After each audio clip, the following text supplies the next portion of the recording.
Hola, ¿qué tal? Bienvenidos a otra sesión más de la Escuela de Desarrollo Cristiano de la Iglesia Bíblica Torrefuerte. En este curso que es el libro de Levítico, estamos entrando ya prácticamente en la recta final de este curso. Estamos hablando ya de nuestra 10ª sesión, la 10 de 12, donde hemos estado estudiando y hemos tenido la oportunidad de estudiar este maravilloso libro de la Biblia, el tercero del Antiguo Testamento, el tercero del Pentateuco, de los libros de Moisés, que bueno, pues nos narra prácticamente toda la ley, desglosa toda la ley que Dios le dio a Israel, con el único y firme propósito, como lo hemos estudiado, de conocer la santidad de Dios y cómo nosotros aprender a vivir en esa santidad. Y no nos cansamos de decirlo. Un libro que se ha vuelto todo un reto para el cristiano actual. ¿Por qué? Porque no conocerlo puede conllevar a no vivir una vida digna como debe aspirar todo aquel que quiera seguir a Cristo. Pero por otro lado, no conocerlo bien nos puede llevar al otro extremo de vivir una vida legalista, una vida en la que podemos inclusive hasta sobreexaltar la ley más allá de su propósito. Entonces, la verdad es que es un libro que es de mucha bendición, ¿no?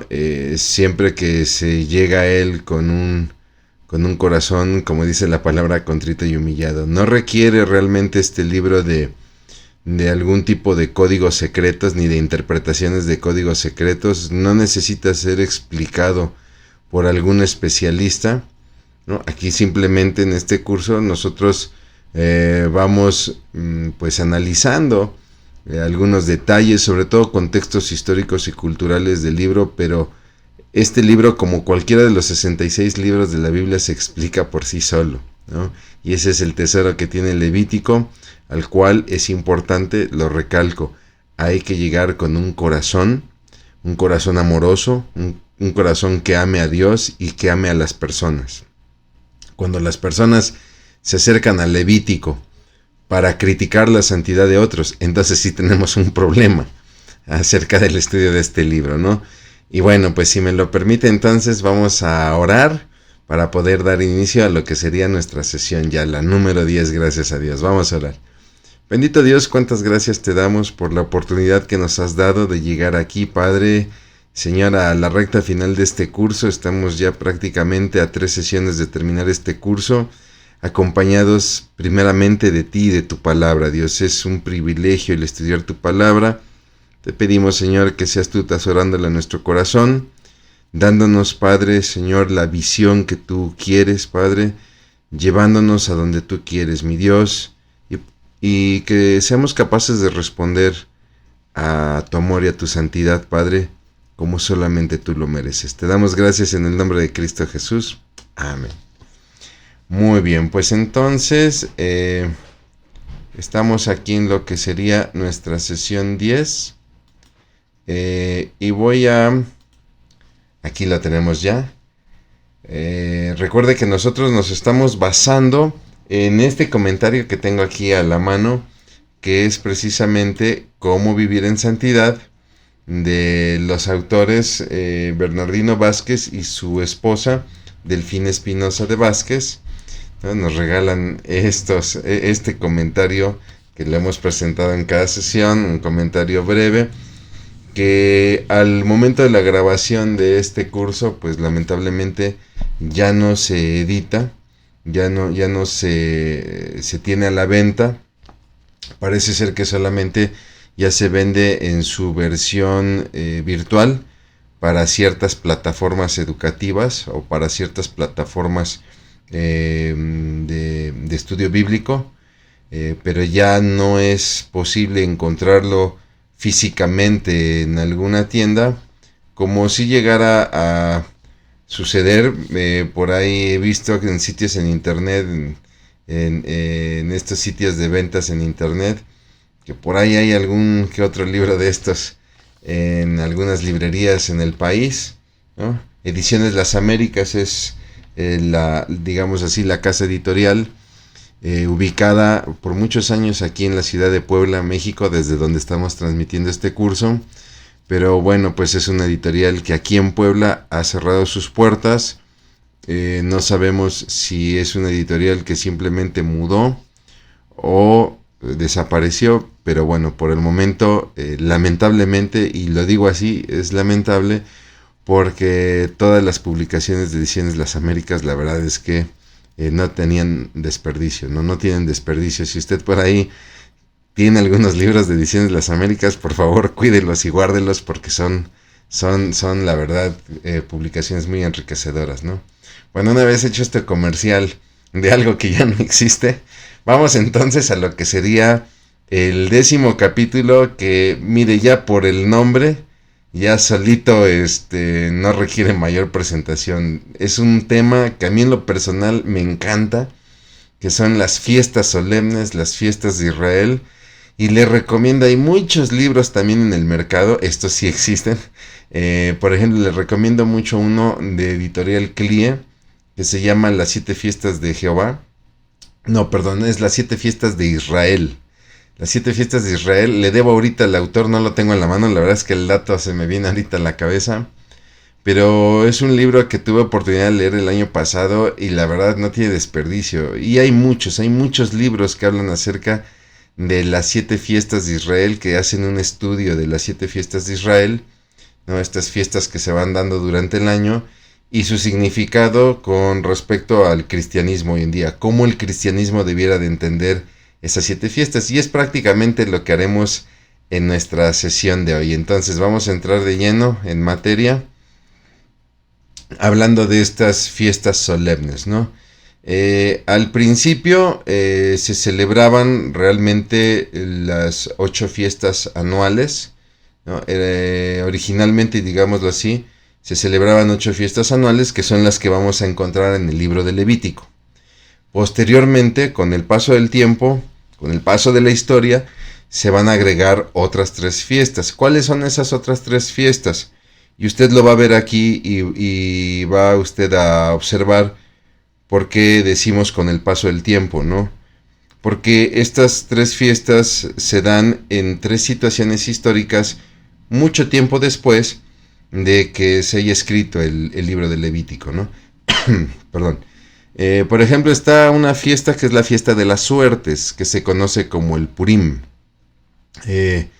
Si recordamos, Purim eran estas piedras, Urim y Purim, estas piedras que vestía el sacerdote, ¿no? Que normalmente las llevaba aquí en su efod, ¿no? Arriba del pectoral. Aquí llevaba el sacerdote un pectoral con las 12 piedras que representaban las 12 tribus de Israel, pero tenía también aquí unas piedras que eran Urim y Tumim, con las cuales se consultaba a Dios, ¿no? Si el pueblo tenía que salir a la guerra, ¿no? O si el rey tenía que tomar una decisión importante, visitaba al sacerdote o al sumo sacerdote a consultar a Jehová, y entonces se consultaba muchas veces a través de estas piedras, que muchas veces funcionaban como una especie de respuesta, ¿no? De esta respuesta corta, sí o no.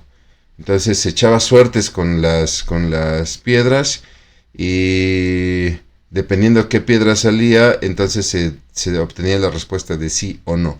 Más aparte, obviamente, la interpretación del sacerdote, o si estaba presente un profeta, del profeta, ¿no? No hay que confundirnos con el azar, ¿no? Porque nos puede confundir un poquito el término, ¿no? Entonces echaban suertes, o sea, echaban las piedras como si fueran dados.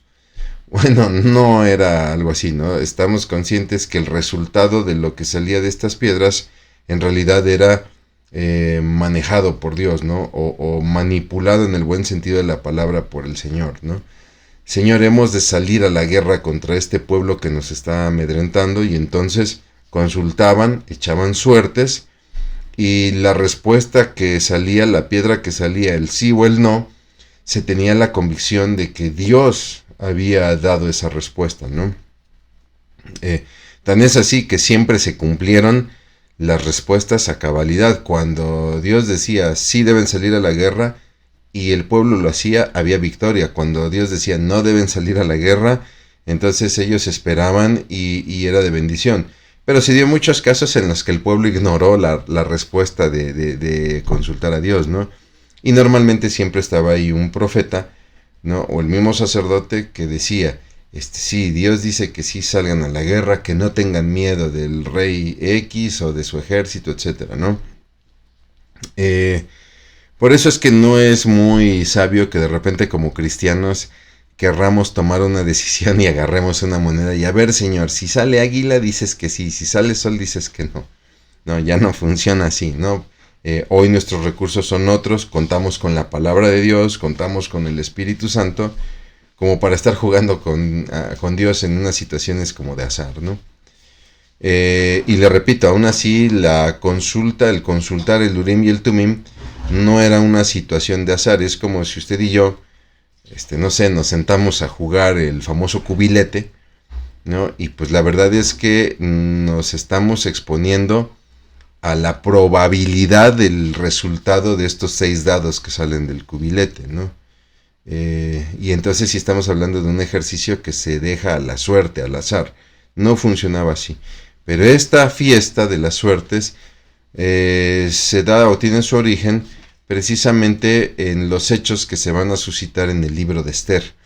Esta fiesta conmemora precisamente la emancipación que los judíos van a tener de los asirios gracias a la intervención de Esther. De hecho, si usted consulta en su Biblia ahí al final del libro de Esther, se habla acerca de esta fiesta, ¿no? La otra fiesta es la fiesta de las luces, lo que conocemos como el Hanukkah. Y esta es todavía más posterior, esta se va a dar en este famoso periodo intertestamentario, es decir, el periodo entre el Antiguo y el Nuevo Testamento.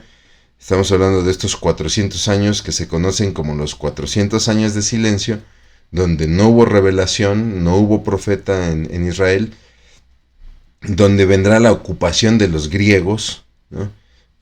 Perdón, y de ahí, si revisamos la historia, la tiranía de este famoso personaje Antíoco, ¿no? Un personaje que atacó mucho a Israel, que profanó el templo, que ofreció un sacrificio con un cerdo, ¿no? Ahí en el altar. Imagínese lo terrible para un judío que un animal considerado inmundo sea sacrificado en el altar del Dios Altísimo, ¿no? Y entonces es por eso que muchos en esa época pensaron que este era el anticristo, ¿no?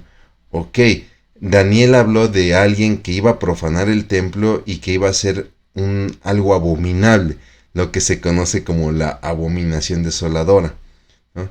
Y entonces cuando este personaje que mató a muchos judíos, ¿no? Que inició una gran persecución, que trató de destruir el templo, que sometió al pueblo judío y que se proclama Dios y que ofrece este cerdo como sacrificio en el altar, pues obviamente se llevó a pensar a muchos judíos, pues esto es de lo que hablaba el profeta Daniel, ¿no? Sin embargo, surge un grupo, una insurrección liderada por los macabeos, los cuales logran resistir, es una resistencia que tiene éxito, y entonces una manera de conmemorar esa liberación por parte de los macabeos es con la famosa fiesta de las luces. ¿Por qué? Porque se prenden unas luces, unas velas dentro del festejo, ¿no? Esa es la fiesta del Hanukkah. Y bueno, pues el año nuevo judío con el Rosh Hashanah, que digamos es muy parecida a la fiesta que veremos más adelante, que es la fiesta de las trompetas, que anuncian el nuevo año judío, pero que aquí más bien se volverá una fiesta para celebrar también a la Torá, ¿no? Estas 3 fiestas fueron muy posteriores a las fiestas que estudiaremos hoy en el libro de Levítico. Las fiestas del libro de Levítico tienen el propósito de conmemorar, o más bien dicho, de reconocer la santidad de Dios. Y por eso es que son fiestas que son parte de la ley. Es decir, no eran opción, se debían observar. Tan es así que vamos a ver en algunos casos fiestas en las cuales si la persona no las guardaba, no participaba de ellas, inclusive se le condenaba a muerte, ¿no? Las fiestas normalmente podrían referir a un suceso del pasado o a un suceso del futuro. Podrían referir a un suceso del pasado como por ejemplo la salvación hecha por Dios. En este caso me viene a la mente, y lo vamos a ver ahorita, la Pascua, ¿no? Es un suceso que el pueblo de Israel va a celebrar por la liberación que se dio en el pasado de los egipcios, ¿no? De Egipto.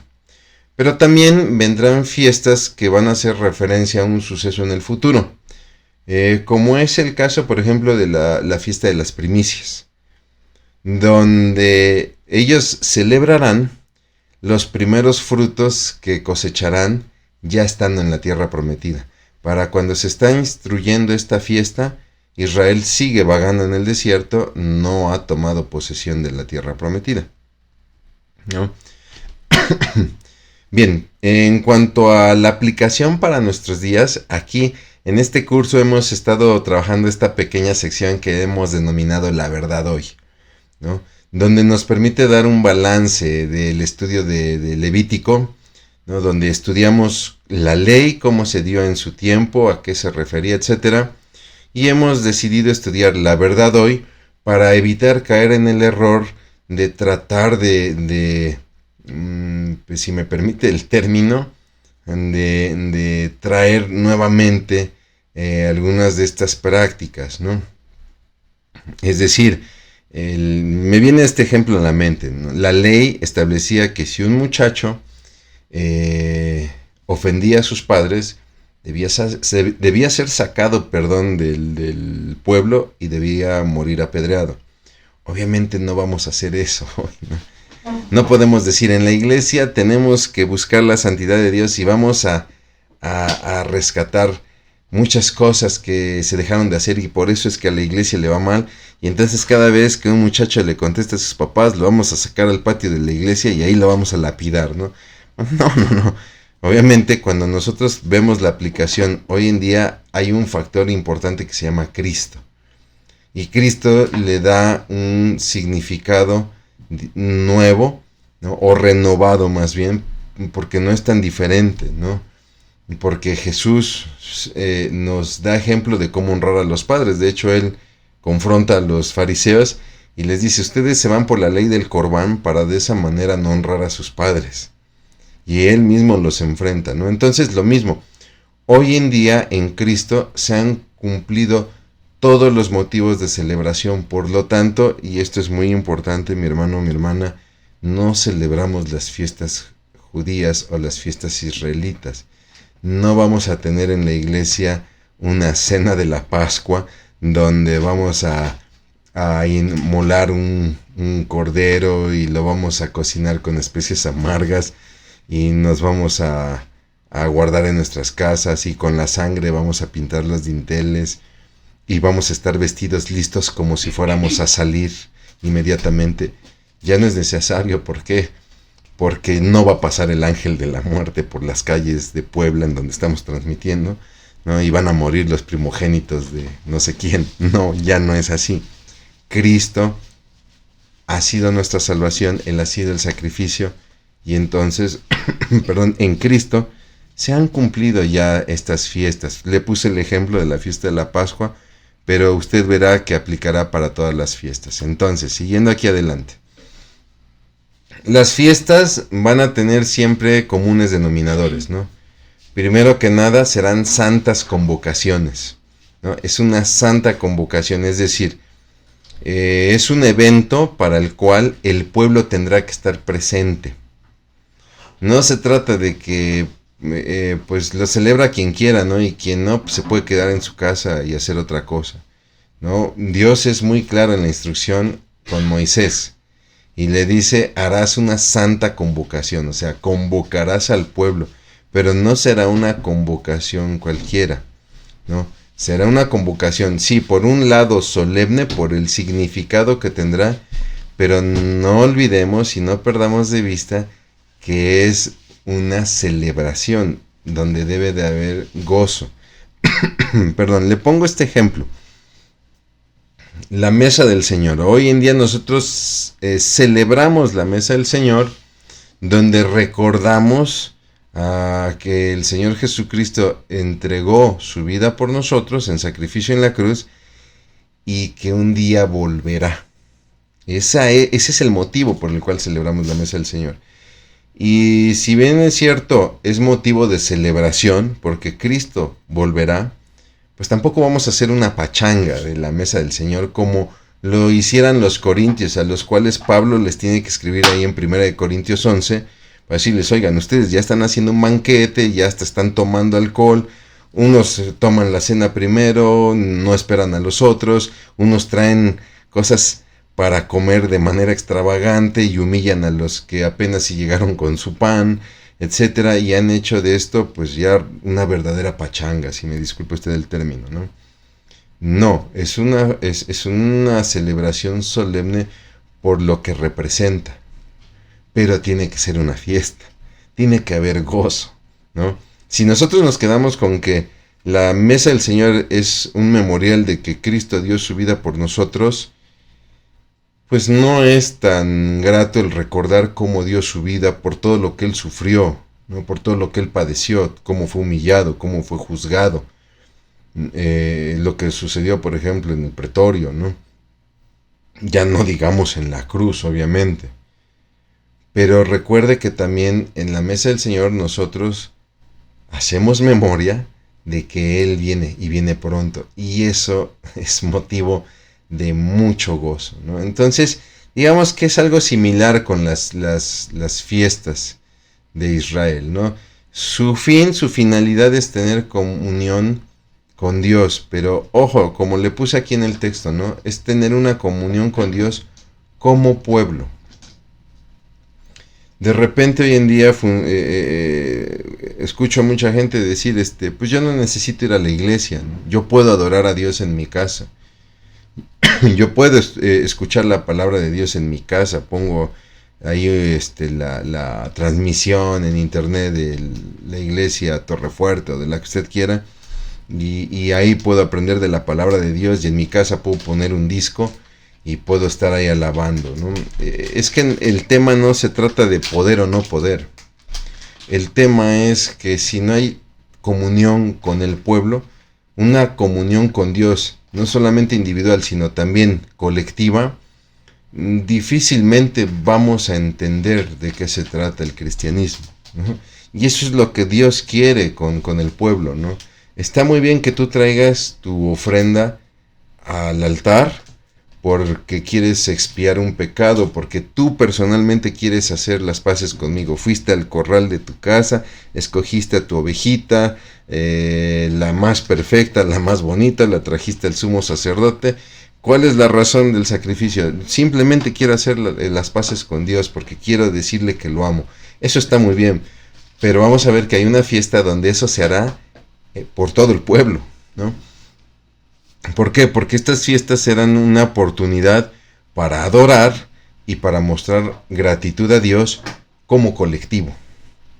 Y esa es nuestra razón de ser como iglesia. Nosotros vamos a la iglesia con el único y firme propósito de adorar a Dios y de agradecerle sus bendiciones. Mi hermano, ¿eso lo puedo hacer en mi casa? Sí, pero ahí lo hacemos como un colectivo y esa es la bendición de la iglesia.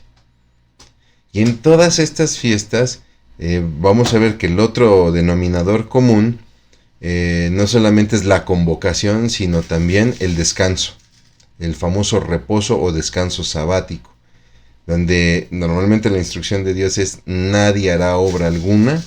¿Por qué? Porque toda la concentración tendrá que estar en la adoración y la gratitud a Dios.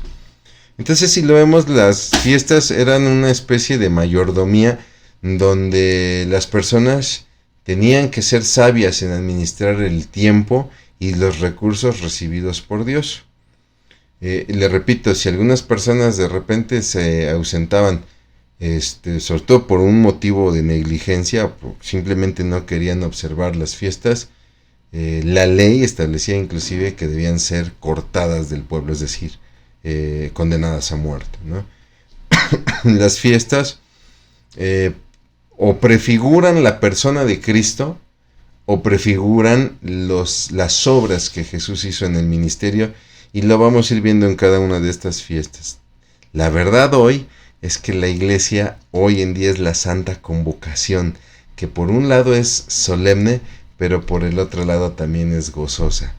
Tú y yo nos podemos gozar en una manera santa en la iglesia, ¿no? No se trata de ir a hacer de la iglesia una pachanga, de ahí que hay que tener mucho cuidado con qué música, con qué predicaciones, etcétera, ¿no?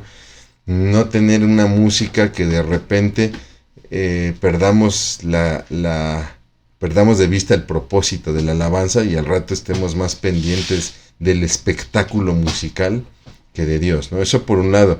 Y por otro, también la predicación, ¿no? Una predicación que tiene que ser centrada en la Escritura, que tiene que ser centrada en Cristo, y que el predicador tiene que hablar de Cristo y no perdernos en un predicador que hable más de Él, que al rato hasta Él se vuelve la figura del púlpito, ¿no?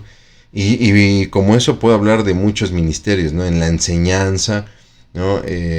Donde se tiene que priorizar la enseñanza de la palabra de Dios y evitar el empezar a ser seguidores de hombres. Es que el maestro tal es un maestrazo, ¿no? No perdamos de vista que el propósito, el origen y el propósito de la iglesia es Cristo. Y el sustento de la iglesia es Dios a través de su Espíritu Santo y su palabra.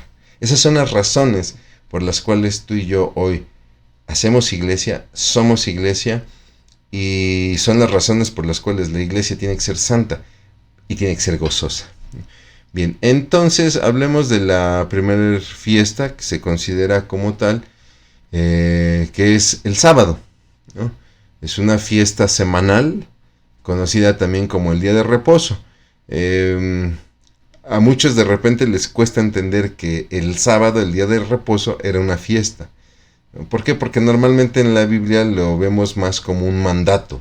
Aparece desde Éxodo 20, en las famosas, en los 10 mandamientos, ¿no? Y cuando nosotros los leemos en el contexto de los evangelios, pues siempre es una situación de crítica en la boca de los fariseos, ¿no? Siempre estaban criticando a Jesús y a sus discípulos porque, según ellos, no guardaban el día de reposo. Pero el día de reposo, este sábado, si revisamos en Levítico, se establece como una fiesta. De ahí que cuando Jesús les dice, perdónenme, pero yo soy el Señor del sábado, ¿no? En cierta manera también les está recordando, ¿no? A ver, espérense, no hagan de este día más allá de lo que es un día de fiesta.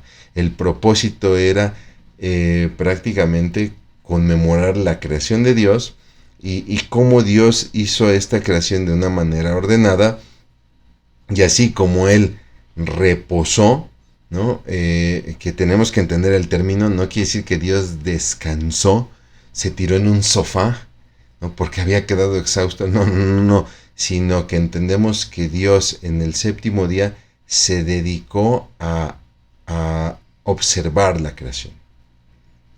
Entonces nosotros trabajamos 6 días y en un séptimo día nosotros tenemos que dedicarnos a observar a Dios. Digamos que ese sería como el equivalente, ¿no? ¿Cuál es la verdad hoy? Bueno, que hoy no necesitamos hacer este sabbat, este día, que en la semana judía era el único día que tenía nombre, los otros días no tenían nombre, ¿no? Pero nosotros, si bien es cierto, dedicamos un día al Señor, normalmente lo hacemos en domingo para asistir a la iglesia, no lo tenemos que hacer desde un aspecto ceremonial. No lo guardamos como ceremonia. ¿Por qué? Porque si no le vamos a dar un valor más allá de lo que es. De hecho, hemos venido recomendando la lectura del libro de la carta, a los Hebreos. ¿Por qué? Porque ahí Hebreos explica muy bien lo que es entrar en el reposo de Dios. Y entrar en el reposo de Dios, Hebreos va más allá de guardar un día, ¿no? Él dice, la temática central de entrar en el reposo de Dios es, como dice la Escritura, si oyeras hoy su voz, no endurezcas tu corazón.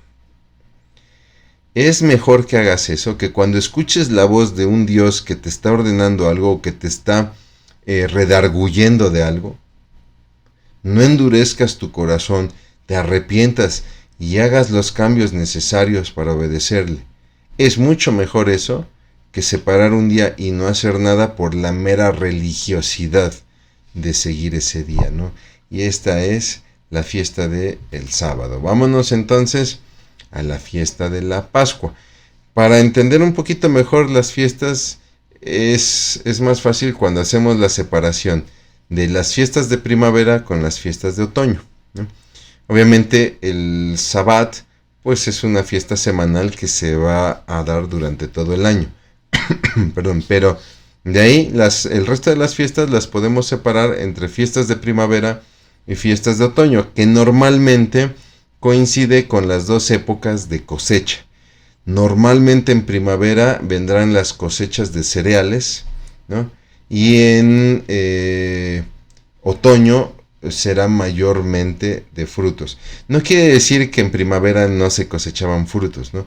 Sino mayormente se cosechaba cereales. Y dos fuentes muy importantes eran la cebada y el trigo, ¿no? En primavera se cosecha la cebada, se cosecha el trigo, mientras que en otoño es la cosecha fuerte de mayormente de frutos, que serán la uva y, si no me equivoco, también la oliva, ¿no? Que vaya que si no son dos frutas importantes para no solamente para la economía de Israel, sino hasta el significado que tendrá en las escrituras, tanto la uva, la vid, ahí en Juan 13, ¿no? Como también la oliva, ¿no? O el olivo.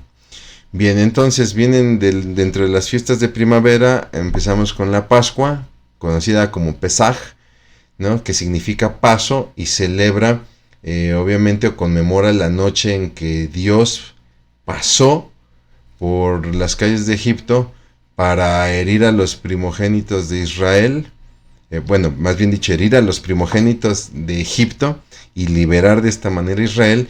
Y también el término Pesaj se refiere a el paso de los israelitas cuando Dios separó las aguas del Mar Rojo, ¿no?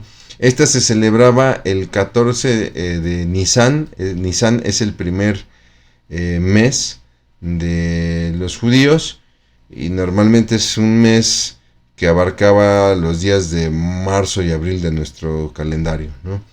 Este mes después será llamado, originalmente se llamaba Abib, ¿no? Lo vamos a ver en la escritura conocido como Abib, pero va a cambiar su nombre después del exilio babilónico, ¿no?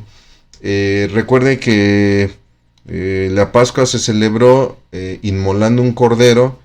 Inmolar, recuerde que es sacrificar, entonces se sacrificaba un cordero y la sangre se vaciaba y se tomaba de esa sangre para pintar los postes y los dinteles de las puertas para que por ahí no pasara el ángel de la muerte.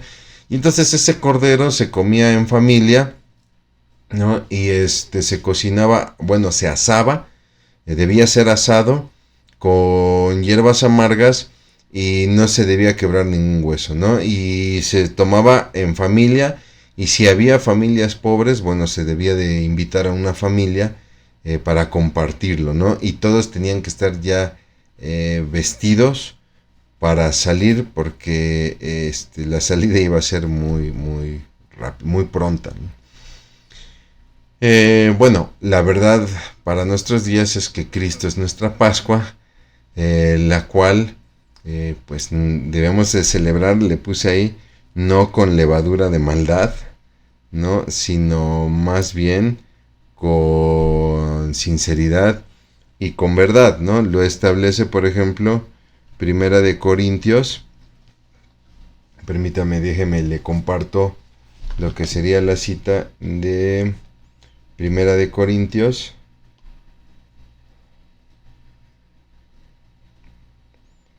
Sería el capítulo 5, versículos 7 y 8, donde dice: limpiaos pues de la vieja levadura para que seáis nueva masa, sin levadura como sois, porque nuestra Pascua, que es Cristo, ya fue sacrificada por nosotros. Así que celebremos la fiesta no con la vieja levadura, ni con la levadura de malicia y de maldad, sino con panes sin levadura de sinceridad y de verdad. Es lo que Pablo está estableciendo, ¿no?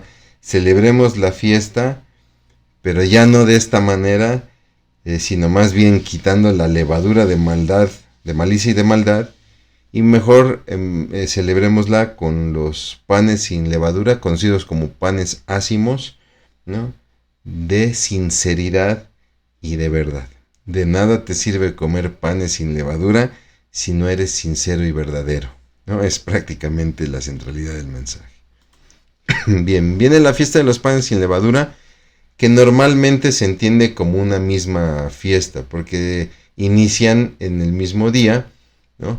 Digamos que se celebra la Pascua el 14 de Nisan, y ese día también inicia la fiesta del Matzá, o de los panes sin levadura, y esta fiesta de panes sin levadura va a durar 7 días, 7 días en los cuales no se debe de comer pan leudado, ¿no? Y también se debía de limpiar la casa de toda levadura. ¿Por qué? Porque la levadura simbolizaba el pecado de Egipto, ¿no? Y era una manera de declarar que se rompía con toda relación de Egipto, ¿no?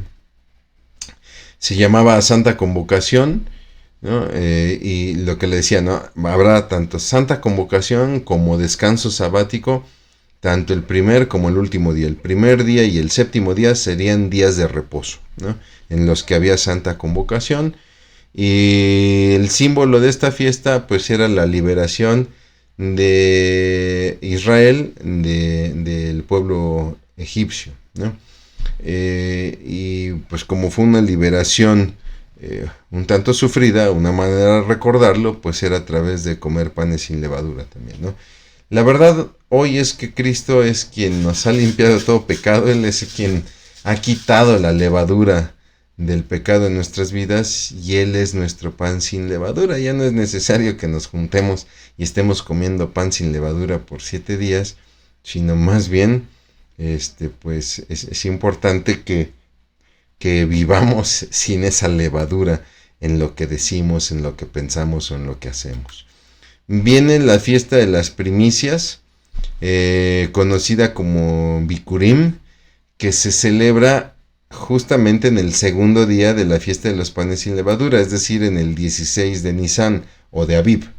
Esta fiesta se celebraba tomando una gavilla, digamos que es como una especie de manojo de cebada, de la primer cosecha de este cereal, la cual esta gavilla, digamos, se mecía, ¿no?, delante del Señor. Y junto con esta gavilla mecida se presentaba un holocausto, un sacrificio de oblación. El holocausto, recuerde, es el sacrificar un animalito y después quemarlo, ¿no? Porque he escuchado personas que dicen, es que qué terrible eran los israelitas que quemaban a los animales vivos. No, el holocausto se sacrificaba el animalito, y ya el animalito muerto, entonces se quemaba en el altar. La oblación era hacer lo mismo, pero con cereales. Se tomaba cereales, y estos, digámoslo así, se quemaban o se tostaban también como ofrenda. Había una ofrenda vegetal, y la libación, es decir, se vertía vino sobre el cereal quemado, sobre la oblación, ¿no? La palabra establecía porque esto era olor grato a Dios, a Jehová, ¿no?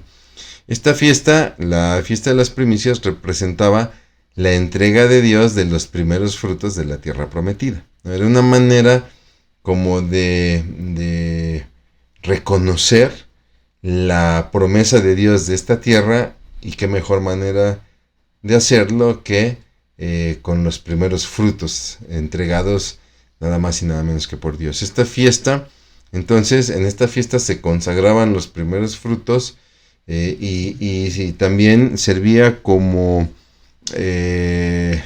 una garantía, ¿no?, de que Dios iba a bendecir con abundante cosecha, y también una garantía en los negocios. De hecho, una práctica que tenían los israelitas es que no podían vender ni comprar nada de la primer cosecha hasta que no se hubiese celebrado la fiesta de las primicias. La verdad hoy para nuestros días es que Cristo es la primicia, es nuestra primicia.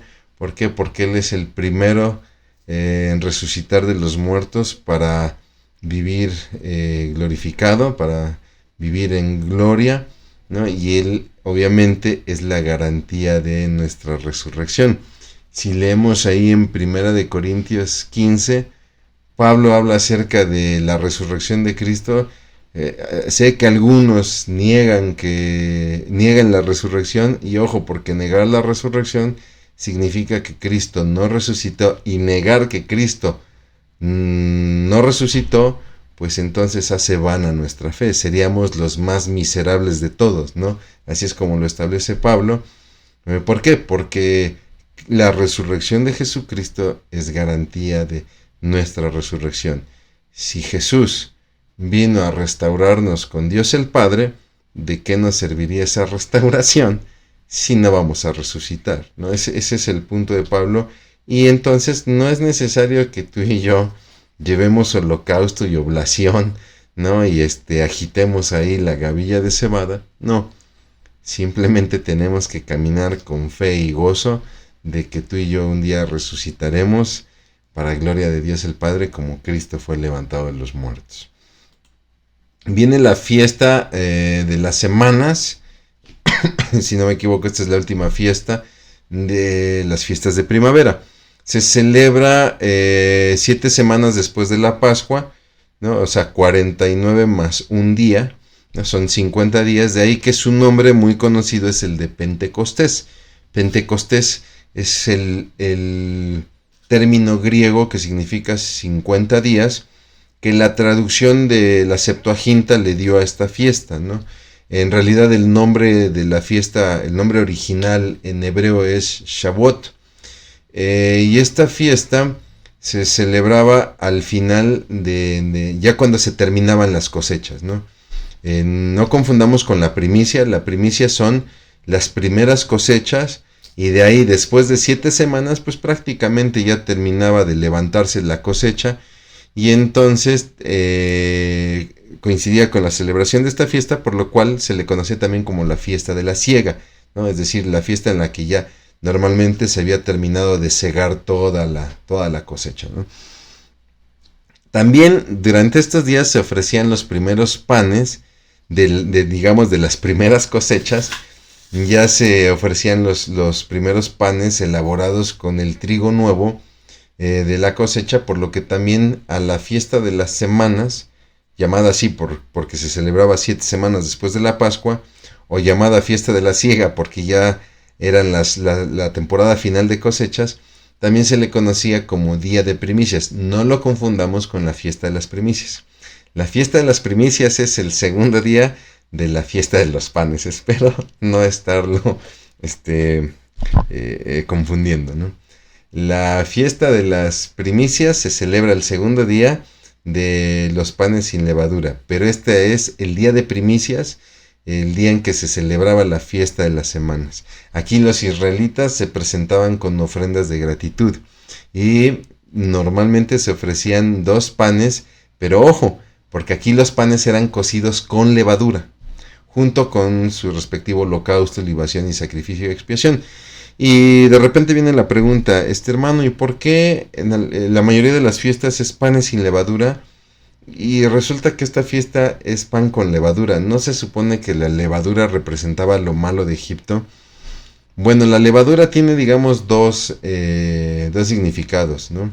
Y ahí abajito donde dice la verdad hoy, le puse la cita, es Mateo 13:33, donde la levadura también simboliza el crecimiento, ¿no? Cuando Jesús habla del reino de los cielos o el reino de Dios, dice el reino de los cielos es semejante a una mujer que puso levadura y leudó toda la masa, ¿no? Y ahí se refería al crecimiento de la obra de Dios, del crecimiento del reino de Dios, ¿no? Entonces se ofrecían ya estos panes cocidos con levadura, ¿no? Como una manera de representar la bendición de las cosechas, ¿no? El crecimiento que dio la cosecha, ¿no? Era una especie de ofrenda de gratitud. Y bueno, la verdad hoy es que la iglesia, pues es esa semilla, esa pequeña semilla de mostaza, ¿no? Como el Señor Jesucristo la ilustró en sus parábolas, es esa pequeña semilla del Evangelio que hoy en día, actualmente, mi hermano, desde el día de Pentecostés hasta este día, sigue produciendo fruto. Recuerde usted que es en un día como este, el día 50, el día de la fiesta de las semanas o el día de primicias, donde los apóstoles congregados en un aposento alto recibieron la promesa del Espíritu Santo. Bien, vámonos entonces a las fiestas de otoño. La primera de ellas pues es la fiesta de las trompetas, donde en este segundo periodo estamos hablando de fiestas en el mes de Tisri. Recuerden, las fiestas anteriores se daban en el mes de Nisan, el primer mes del calendario. Debo aclarar, es el primer mes del calendario religioso, porque aparte hay un calendario civil, y Tisri es el primer mes del calendario civil, ¿no? Que sería el equivalente a días de septiembre y octubre de nuestro calendario actual. De por sí, cada mes se anunciaba el inicio de cada mes con una trompeta, pero en el primer día de Tisri se tocaban las trompetas para anunciar el año nuevo judío, conocido como el Rosh Hashanah, ¿no? Se ordenaba un descanso sabático, se llamaba Santa Convocación, se presentaban ofrendas a Dios, y normalmente esta fiesta de las trompetas no solamente anunciaba el nuevo año civil, sino que también anunciaba la que se considera la mayor de las fiestas, ¿no? Muchos dicen, no, la mayor de las fiestas era la Pascua. No, la mayor de las fiestas, la fiesta más importante de todo el año para los israelitas, era el día de la expiación, conocida como Yom Kippur. No voy a entrar en detalle con esta fiesta porque en realidad nosotros hablamos de esta fiesta precisamente en la sexta sesión de este curso, donde está detallado en el capítulo 16 del libro de Levítico, ¿no? Simplemente recordar que la finalidad de esta fiesta era recibir el perdón y la limpieza de los pecados, pero ojo, a nivel pueblo, ¿no? A nivel congregación. Esta expiación se lograba a través de la purificación de la sangre. Y bueno, para recordarlo así rápido, no le puse el texto porque le repito, todo se explicó en la sesión 6, pero recordará que era cuando se traían dos machos cabríos y se echaban suertes. El Urim y el Tumim determinaban qué macho cabrío iba a ser sacrificado y qué macho cabrío iba a representar los pecados del pueblo y entonces iba a ser soltado en el desierto, ¿no? Esta fiesta, le repito, es de las más importantes porque remarca la importancia de la santidad de Dios. Y en sí, todo el libro del Levítico, como usted, si ha seguido el curso, lo ha podido ver, remarca la importancia de acercarnos a Dios en santidad. ¿Por qué? Porque Dios es santo. La verdad para nuestros días es que la santidad, mi hermano, debe ser una condición que norme nuestras relaciones con los demás. Tenemos que relacionarnos con los demás en santidad para de esa manera también poder relacionarnos con Dios, ¿no? Pero ojo, esta es una condición personal porque corremos siempre el riesgo o cometemos el error de querer estar enjuiciando la santidad de los demás, y la santidad es un asunto personal. Jesús advirtió mucho de esto, ¿no? No mires la paja en el ojo ajeno cuando no ves la viga que hay en el tuyo propio, ¿no? Ahí Jesús está hablando de santidad, de la santidad como un asunto personal, ¿no? Y si tú y yo de veras queremos comprometernos con Dios y vivir una vida íntima e íntegra con Dios, tenemos que ocuparnos cada uno de nosotros de nuestra propia santidad, ¿no? Bien, vámonos entonces a lo que sería la fiesta de los tabernáculos. La última de las fiestas, es la última fiesta del año. Se conoce como Sukkot. Y bueno, Josefo, de hecho, ahí en su libro de antigüedades la llamaba la gran fiesta, ¿no? Duraba 7 días y concluía con santa convocación. Y los israelitas durante estos 7 días debían de vivir en estas enramadas, en estas cabañas hechas con ramas, y conmemoraba el cuidado y la guía de Dios durante la peregrinación de Israel por el desierto, ¿no? Que estuvieron habitando en tiendas. A lo largo de esta fiesta se llegaban a sacrificar alrededor de 189 animales. O sea, era una fiesta grande, ¿no? Sin embargo, le repito, en el corazón del pueblo hebreo, el día de la expiación era la más importante, ¿no? Pero aquí estamos hablando de una fiesta grande, ¿no? Esta celebraba la cosecha de los frutos y las olivas, ¿no? De hecho, aquí hay un dato muy interesante. Zacarías, si no me equivoco, es Zacarías 14:16. Profetizó que esta fiesta se va a celebrar en el reino milenial. Cuando Cristo venga a reinar en el milenio, dice que Zacarías profetiza que va a vencer a las naciones y que los que queden con él cada año celebrarán la fiesta de los tabernáculos. ¿Y por qué le digo que es un dato interesante? Porque cuando nosotros vemos el tema de la transfiguración en los evangelios, los discípulos ven a Jesús y reconocen a Moisés y Elías. Resulta que Pedro tiene la idea de: Señor, ¿quieres que hagamos unas enramadas? Una para ti, una para Moisés y una para Elías. ¿Por qué Pedro pensó en esto? Porque Pedro pensó que estaban viviendo en ese momento ya la llegada del milenio, porque ellos vieron a Jesús glorificado, de ahí el nombre de la transfiguración. Y cuando ellos vieron a Jesús transfigurado, y no solamente eso, sino que ven a Moisés y a Elías presentes, personajes que vivieron mucho tiempo atrás, ellos pensaron: esto es el milenio, ha llegado el reino milenial, hay que celebrarlo con las enramadas, con Sukkot, con los tabernáculos. Sin embargo, bueno, la transfiguración fue apenas una pequeña probada de lo que será realmente el milenio, ¿no? En esta fiesta, en el último día, se vertía agua traída de un estanque, normalmente el estanque de Siloé, para libación, es decir, para derramarla en el altar del templo, y se cantaban estrofas del Gran Jalel, que son estrofas de los salmos. Si no me equivoco, es el Salmo 148 en adelante, ¿no? De ahí que Jesús, y se lo pongo como en la verdad hoy, se está celebrando la fiesta de los tabernáculos, es el 7º día, la gente va al estanque de Siloé desesperada porque todos quieren celebrar este último día de la fiesta, y es ahí donde Jesús se presenta y les hace una invitación: si alguno tiene sed, venga a mí y beba. Todo aquel que lo haga, ríos de agua viva correrán.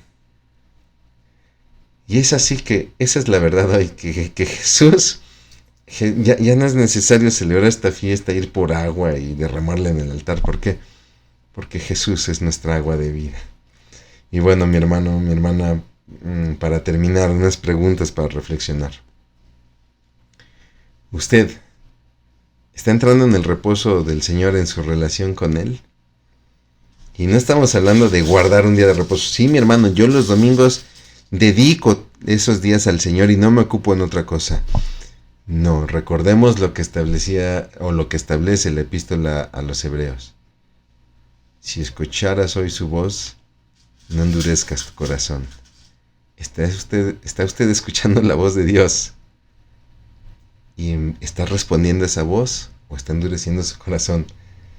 ¿Está usted convencido de la garantía de la resurrección en su vida? ¿Está usted convencido de que resucitará así como resucitó Cristo? ¿En su vida están corriendo ríos de agua viva? ¿Está usted viviendo su vida cristiana con santidad y con gozo? Mi hermano, mi hermana, yo le agradezco muchísimo que me haya acompañado en esta sesión, la 10ª sesión del libro de Levítico, y nos veremos próximamente para lo que será ya nuestra penúltima clase, la sesión 11. Vamos a orar y daremos por terminada esta clase. Bendito Dios, te damos muchas gracias por tu palabra. Gracias, Señor Padre, porque a través de ella no solamente podemos conocer la historia de tu pueblo, sino también conocemos tu corazón y nos maravillamos de la obra de Cristo Jesús. Ayúdanos, Señor Padre, a vivir en santidad, Padre, Señor, a vivir con gozo, Señor, y a vivir una vida que te agrade. Te damos muchas gracias por todo esto en el nombre de Cristo Jesús. Amén. Muchas gracias, mi hermano. Dios le bendice.